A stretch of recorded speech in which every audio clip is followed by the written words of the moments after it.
actually learned to weave when I was in college. I fell in love with the machine, the looms, the tools, these lovely wooden shuttles, and of course, the yarns, the fiber.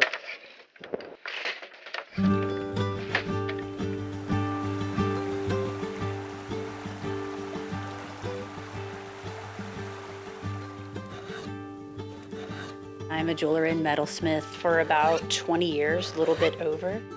But around 2000, when I moved here to the Asheville area, I really jumped kind of head first into trying to make my living as a maker full time.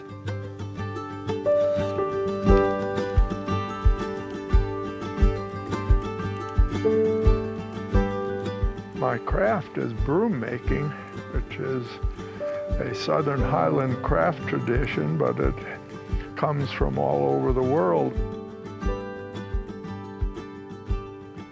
This is a turkey wing broom. It has 9 sections to it.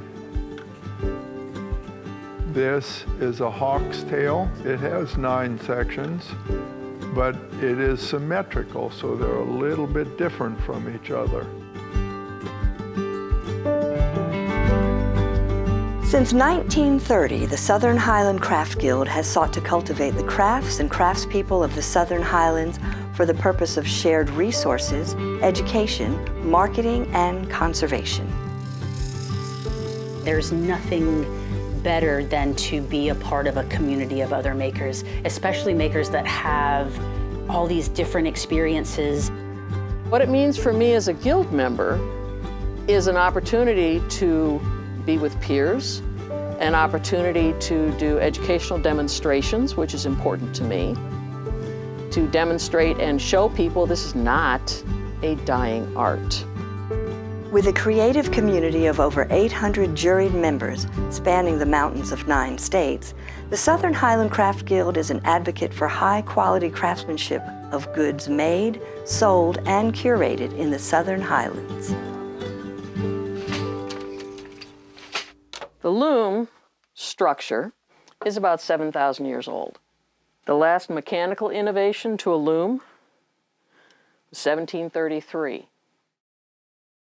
I do a craft that in some iteration has been around for a really, really, really long time.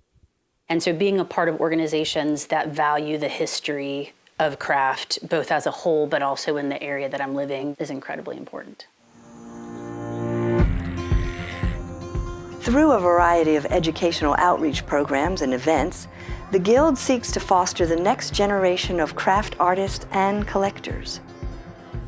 One of the great things about being a member of the Guild is the craft fair of the Southern Highlands, because twice a year I get to do this really beautiful craft show.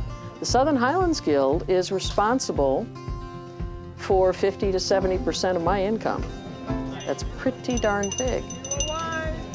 They also have shops where, if I choose, I can sell my work through these beautiful shops in and around the Asheville area, but also in Blowing Rock.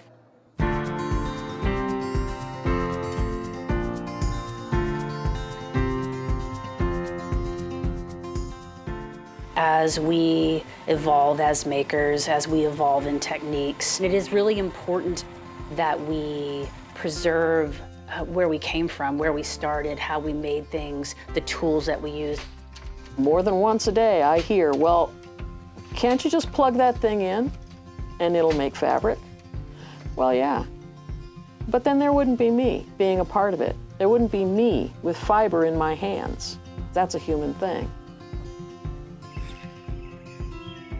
I'm right at 80 years old and I don't want a craft to die out.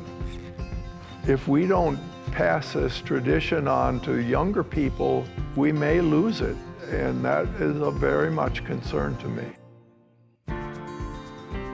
For more information on joining or supporting the Southern Highland Craft Guild or purchasing the work of our artists, please visit southernhighlandcraftguild.org. Thank you for helping to cultivate craft in the Southern Highlands.